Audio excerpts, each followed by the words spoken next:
Assalamualaikum warahmatullahi wabarakatuh. Apa kabar Sobat MTV semua? Kembali lagi bersama saya dalam program yang selalu ditunggu-tunggu, Nyaman, Nyator Mahasiswa IAIN Madura.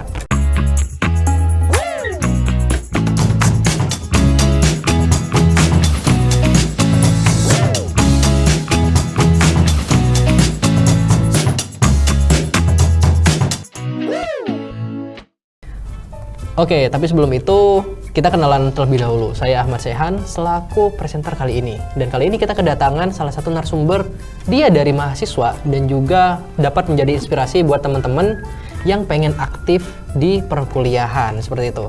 Tapi sebelum itu jangan lupa buat Sobat MTV di rumah, like, komen, dan subscribe channel YouTube MTV agar Sobat tidak ketinggalan info seputar IAIN Madura.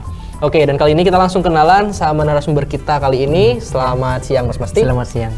Oke, mungkin kita kenalan dulu sama Sobat MTV di rumah kayak. Nggak apa-apa. Oke, silakan. Mungkin sebelumnya mohon maaf ya. Assalamualaikum warahmatullahi wabarakatuh. Perkenalkan, nama saya Mastianto, program studi pendidikan agama Islam angkatan 2022 atau semester 6. Oke, berarti sekarang lagi sibuk Sibuknya proposalan. proposalan ya, tugas akhir. Tugas Wah. akhir. Tapi masih aman Mas ya? Alhamdulillah aman. Oke, jadi yang akan kita bahas kali ini tuh adalah gimana sih perjalanannya Mas Masti, mulai dari Mas Masti maba sampai sekarang. Nah, soalnya kan saya dengar-dengar nih ya, Mas Masti itu kan selain sibuk sebagai seorang mahasiswa kuliah, Mas Masti ini juga punya usaha di rumahnya teman-teman. Dan selain punya usaha, Mas Masti ini juga aktif dan rajin menulis artikel dan jurnal. Seperti itu Mas ya? Iya. Oke, jadi mungkin kita bakal uleken nih kehidupan pribadi Mas Masti itu seperti apa. Jadi mungkin kita mulai dari pertanyaan basic dulu Mas Masti ya. Mas Masti dulu waktu awal-awal jadi maba, pernah kepikiran nggak Mas Masti itu targetnya akan tercapai seperti yang sekarang? Atau mungkin pencapaian Mas Masti itu bukan target yang Mas Masti ingin capai? Ya, Oke. Jadi gini Mas, untuk pertama kali maba itu yang saya pikirkan adalah bagaimana untuk menghidupi diri sendiri dan juga UKT atau uang kuliah tunggal. Kebetulan UKT saya yang dahulu tuh pas maba 1.800.000 gitu Mas.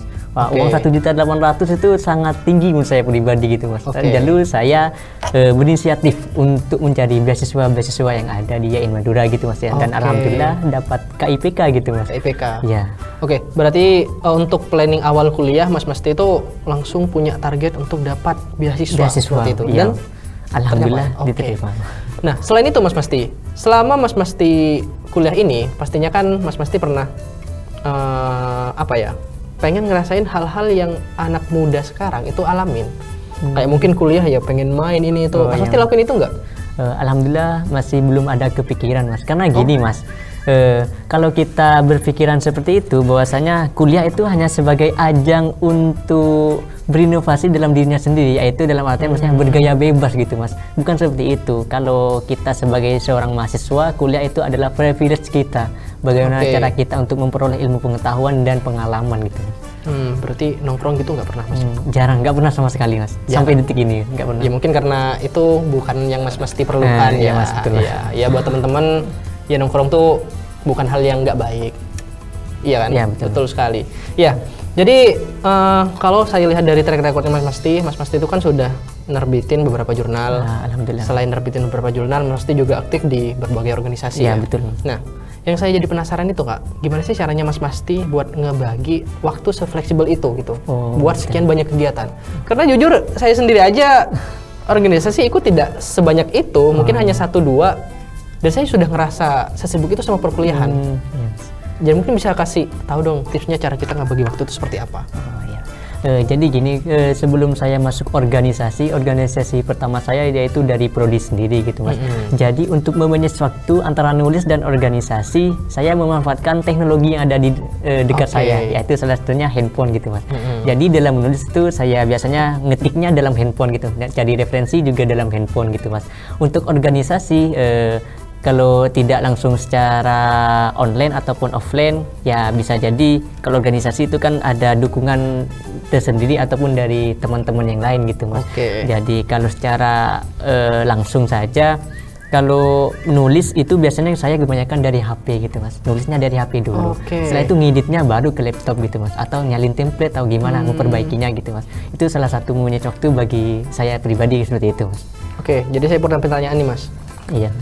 Jadi menurut Mas Masti, organisasi itu seberapa penting? Dari 1 sampai 10? 1 sampai 10, 8 Mas. 8? Iya. Kenapa nggak 9? Oke, alasannya kenapa 8? Iya, karena kenapa nggak 9? Karena yang ke 9 dan 10 itu adalah waktunya Mas. Oke. Gini, kalau organisasi itu terkadang beberapa organisasi itu tidak mengenal waktu gitu Mas. Padahal sudah malam pasti masih sibuk gitu Mas. Jam 9 lebih itu masih Mungkin ada beberapa yang kayak gitu ya. Kayak rapat online atau apa gitu Mas. Padahal itu bukan waktunya gitu Mas. Itu 9 10-nya gitu menurut saya Mas. Oke, jadi buat teman-teman maba yang mau kuliah, organisasi itu penting teman-teman. Buat apa? Buat pengembangan diri ya. Pengembangan diri. Tetapi buat kalian yang udah berorganisasi harus ingat waktu. Jadi gini Mas Masti, kan Mas Masti kan sudah dari awal tuh punya target ya capaian kuliah. Aku tuh pengen kuliah dengan penghasilan sendiri. Berarti Mas Masti sekarang kan udah jadi penerima beasiswa nih. Alhamdulillah ya Mas. Nah, setelah jadi penerima beasiswa itu berarti Mas Masti udah cukup di situ aja atau ada usaha? Kan saya dengar Mas Masti punya usaha. Ya, usahanya tetap jalan. Alhamdulillah tetap berjalan.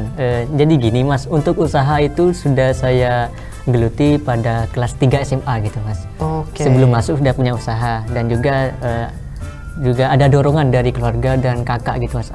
Awalnya saya sendiri itu tidak niat untuk kuliah gitu Mas. Itu yang uniknya. Kenapa? Karena saya daftarnya bukan di sini gitu Mas, tapi diterima di kampus sebelah gitu Mas. Oke. Di sebelah. Tapi alhamdulillahnya rezekinya di sini ya. Ah, ya betul Mas. Dan juga prodinya juga awalnya bukan prodi ini Yang juga Mas. kamu tempatin sekarang? Iya, prodinya Oke. prodi lain gitu Mas. Jadi Tapi kamu nggak ngerasa salah jurusan kan? alhamdulillah agak ngerasa gitu. Nggak ya? Nggak Berarti ngerasa. prodinya tetap ya? Prodinya tetap. Ya berarti kamu nggak perlu minta maaf ke kepala prodinya. Ternyata dia nggak ngerasa salah jurusan Bapak. Terima kasih. Oke, jadi terus gimana?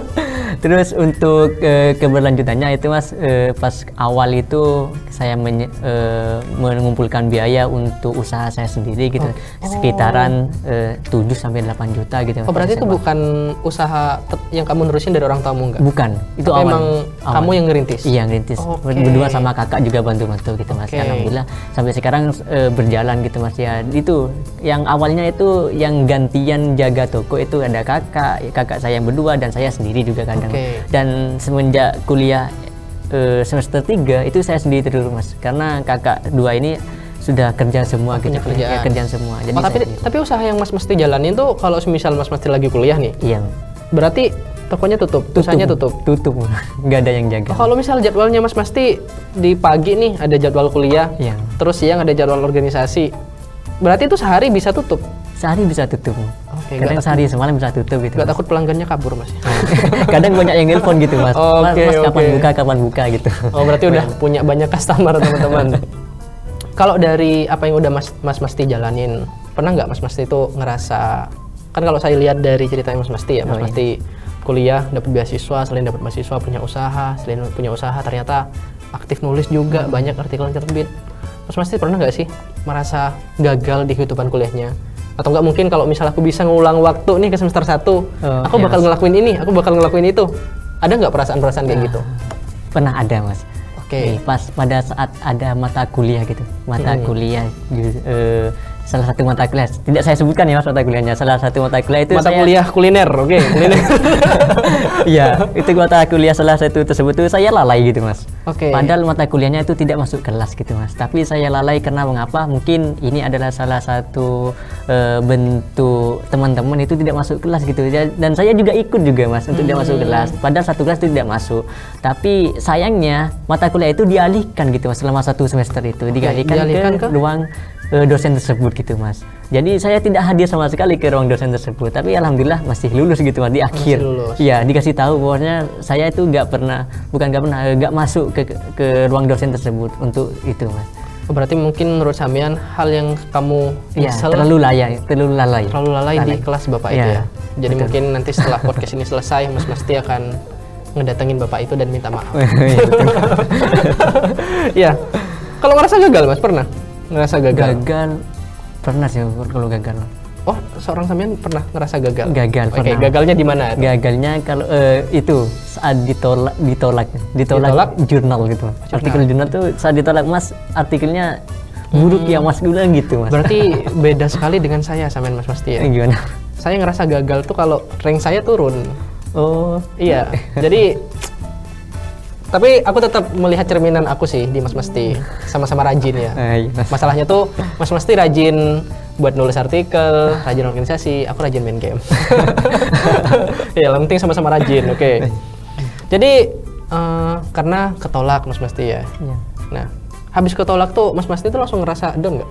Ya, satu hari Mas. Terus gimana cara ngatasinnya? Terus ngatasinnya tuh ngeliat umur gitu Mas. Yang pertama, oh ya umur saya masih muda kan, kenapa harus down sekarang gitu Mas? Udah kepala dua atau? Enggak, maksudnya masih umur 20-an gitu. Oh, oke, 20-an. Iya. Oke. Masih ada banyak waktu untuk memulai proses tersebut. Seumuran kita berarti. Iya, seumuran. Berarti Mas Masti habis ditolak, gagal, revisi lagi. Revisi lagi Itu gitu. nggak ada rasa kayak kok ditolak terus sih? Ya, gini Mas. Aku mundur aja ya gitu. Betul. Niatnya itu mau berhenti gitu Mas. Berhenti aja nulis gitu. Tapi dorongan dalam hati itu, oh jangan deh, karena ini salah satu kesenangan saya gitu salah satunya. Karena nulis itu senang gitu Mas. Selain mudah juga senang gitu Mas. Mudah.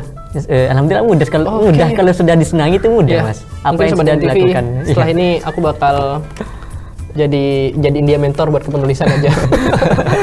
Karena menulis katanya gampang, tapi memang benar gampang sih. Gampang. Ya. Yang susah itu niatnya. Saya aja yang susah. Yang mau mulai itu susah. Niatnya, sumpah niatnya. Tapi mungkin gini aja Mas, kan Mas ini orangnya nggak malesan ya.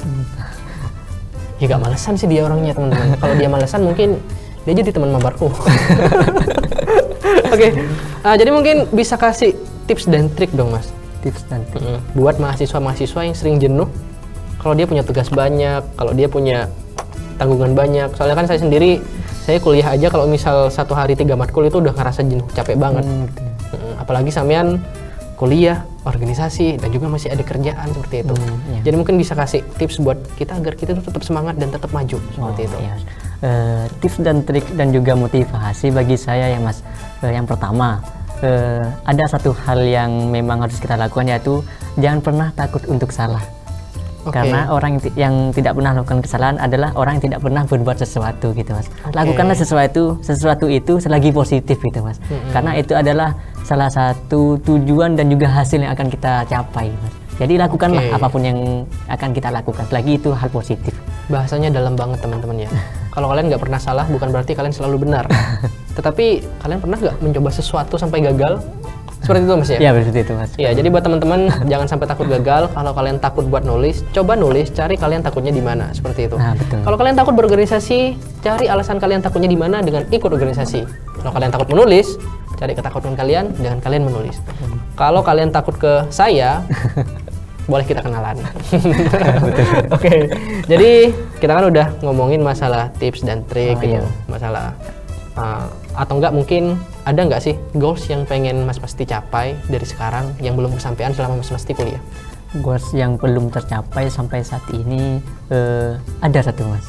Oke. Yaitu bisa langsung berkolaborasi sama teman-teman satu prodi untuk nulis gitu Mas. Itu masih belum tercapai Mas. Berarti di prodinya Mas Masti seangkatan ya, sekelas? Iya. Itu cuma Mas Masti yang? Iya, yang gimana ya, yang ambisnya luar biasa gitu. Oke. Iya, kalau aku jadi teman kelasnya Mas Masti sih takutnya nggak bisa ngimbangin ya. Takutnya nggak bisa ngimbangin. Jalan bersama gitu. Iya, cuma nanti kalau misal Mas Masti punya keinginan bareng teman-teman mungkin bisa lah. Aku jadi yang kedua nanti. Ya, pertama Mas Masti, keduanya aku. Dalam menulis teman-teman, dalam menulis. Oke. Jadi berarti cuma itu Mas Masti. Iya, cuma itu. Target lulus berapa semester? Target lulus ya karena saya pribadi beasiswa atau KIP ya mungkin setelah 8 gitu Mas. Berarti ingin memaksimalkan apa yang sudah ada gitu. Apa yang sudah ada. Oke, jadi itu tadi teman-teman. Kalau teman-teman ngerasa teman-teman tuh takut buat memulai sebagai mahasiswa, teman-teman coba aja semuanya. Buat para maba nih, kalau teman-teman pusing, bingung, kuliah tuh setelah masuk kuliah pengen ngapain, tiru aja Mas Masti, coba aja semuanya. Siapa tahu nanti ada yang nyantol buat jadi minat teman-teman ya. Betul. Kalau misal teman-teman ngerasa kuliahnya gak jelas, mungkin coba sesekali ikut organisasi. Kalau ikut organisasi masih nggak jelas, coba sesekali ikut lomba. Kalau lomba masih nggak jelas, coba sesekali menulis seperti itu Mas Masti ya. Oke. Jadi mungkin setelah ini kita bakal kasih closing statement buat teman-teman sobat FTV di luar sana Mas Masti. Iya Mas. Jadi closing statement dari saya ya. Mungkin jangan pernah untuk berpikiran gagal, karena kegagalan itu milik kita bersama. Dan juga jangan pernah untuk berpikiran bahwa kita itu berhasil, karena keberhasilan itu milik Tuhan. Tidak ada manusia yang berhasil, semuanya milik Tuhan, semuanya atas aturan Tuhan. Oke, dan tadi adalah closing statement dari Mas Masti. Dan semoga dengan adanya podcast ini teman-teman maba, teman-teman mahasiswa bisa dapat lebih aktif menjalani kehidupannya sebagai mahasiswa. Jadi bukan menjadi mahasiswa yang hanya sekedar mahasiswa, tapi mahasiswa yang benar-benar memanfaatkan privilege-nya sebagai mahasiswa. Oke, saya Ahmad Sehan dan Mas Masti Mastianto pamit undur diri, sampai jumpa di episode nyaman selanjutnya. Tapi sebelum itu, buat sobat MTV di rumah, jangan lupa like, komen, dan subscribe channel MTV agar teman-teman tidak ketinggalan info seputar IAIN Madura. Jangan lupa subscribe sebanyak-banyaknya. Assalamualaikum warahmatullahi wabarakatuh.